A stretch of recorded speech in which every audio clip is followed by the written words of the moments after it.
వ్యక్తికి మీరు తేడా, మీకు ఆయన తేడా, అంటే ప్రజలు అందరూ తేడా. అవునా? తేడా కానివాళ్ళు ఎవ్వరూ లేరు ఇక్కడ సమాజం. అది సమాజం నిర్ణయిస్తుంది. అది ఎటువంటి సమాజం నిర్ణయిస్తుంది?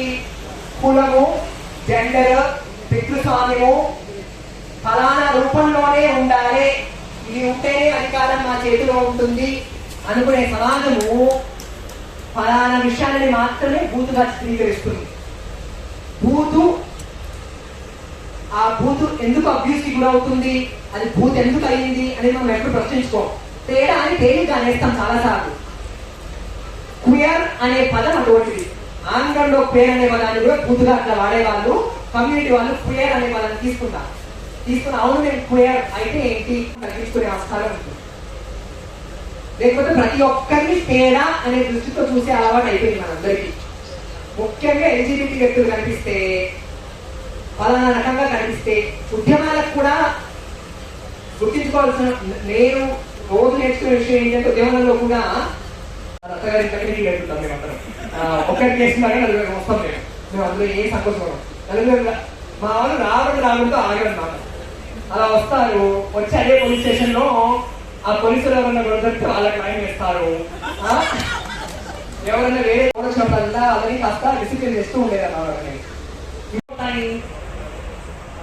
సాధారణంగా మనలో ఉండే సమాజంలో ఉండే సగం పెళ్లిళ్ళలో హింసకు గోడంత తావు ఉంటుంది.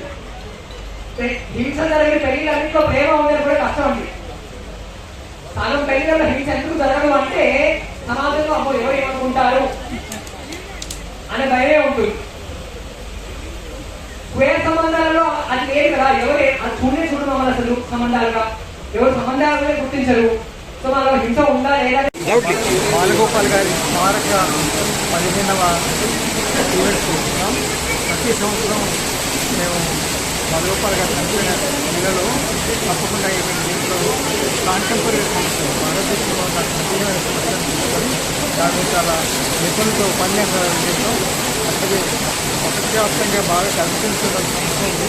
అది ఇజ్రాయిల్ పాలస్తీనా దాడి మన రోజు వందల మంది జరుపుతుంది.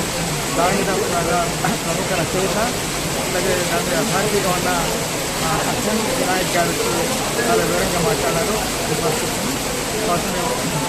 సెకండ్ సెషన్లో ఇంకొక సమస్య ఏంటంటే ఈ ట్రాన్స్జెండర్ని ఎట్లా చూడాలి. మామూలు బజార్లో పొద్దాలని చూసుకున్న వాళ్ళే కాకుండా మల్టీ లింగ్వల్ అంటే బహుముఖ అంటే కుర్చుట్టి కుర్చు రెండు లక్షణాలు వాళ్ళు వీళ్ళకి దృష్టిలేంటి, వీళ్ళ సమాజం ఎట్లా ఉండాలా, మీరు సంతోషంగా వాళ్ళు ఎట్లా చూడాలా అనే విషయాన్ని అర్థం చేసుకోవాలి. కాశీని పురుషుడిగా ఉండి స్త్రీగా పడిన వ్యక్తిత్వం ఆయనతో చర్చ నడుస్తున్నది.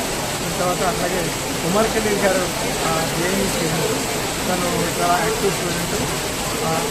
ఆయన మీద చాలా అన్యాయమైన నేరాలు కోసం 5 ఏళ్ళుగా జైల్లో ఉంటున్నారు.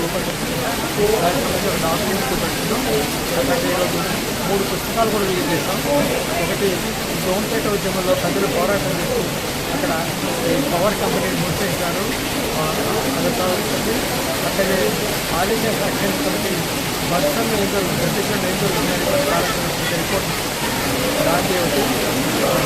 అట్లాగే బాలగోపాల్ గారు ఇప్పుడు చాలా మంచి టాపిక్లో బాలికల తెలుగులో బాలగోపాల్ గారు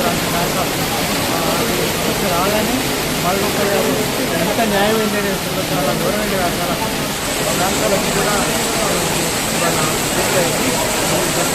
చాలా పెద్ద సంఖ్యలో అభిమానించారు. 600 మంది వాళ్ళు హాజరైనారు. ఈ ప్రోగ్రాంలో ఎవరు గెస్ట్ పాల్గొన్నారు? గెస్ట్ కానీ చీఫ్ గెస్ట్ కానీ ఎవరు? చాలామంది వచ్చారు. ముఖ్యంగా వసంత కన్నద్రాయణ వస్తున్నారు, ప్రొఫెసర్ హరగోపాల్ గారు, ప్రొఫెసర్ టి నరసింహారెడ్డి గారు, రామచంద్రమూర్తి గారు, తర్వాత సాగరి నడికా రామ్దాస్, పై సభ్యులు రామ్దాస్ గారు, అట్లాగే నరేన్ గారి వైపు వసుమతి గారు, దేశం సీనియర్ మెంబరు కృష్ణక్క గారు, చాలామంది వచ్చారు. మామూలుగా మేము ఏం ప్రోత్సాహం చేయలేదు, మామూలుగా వాట్సాప్లలో పేపర్లో చేసాం. ఇప్పుడు జనరల్గా ఇటువంటి ఉపన్యాసాలు వెయిట్ చేస్తుంటారు. ఇప్పుడు మన పాటలు ఉండవు, ఎంటర్టైన్మెంట్ ఇది చాలా ముఖ్యమైన సిరీస్ మాకు చాలా సంతోషంగా ఉంది. హక్కుల అంశాన్ని ప్రచారం చేసుకోవాలి. హక్కుల యువతల ఆవశ్యక సమాజంలో అవన్నీ అర్థం చేసుకోవడానికి super sir, thank you sir.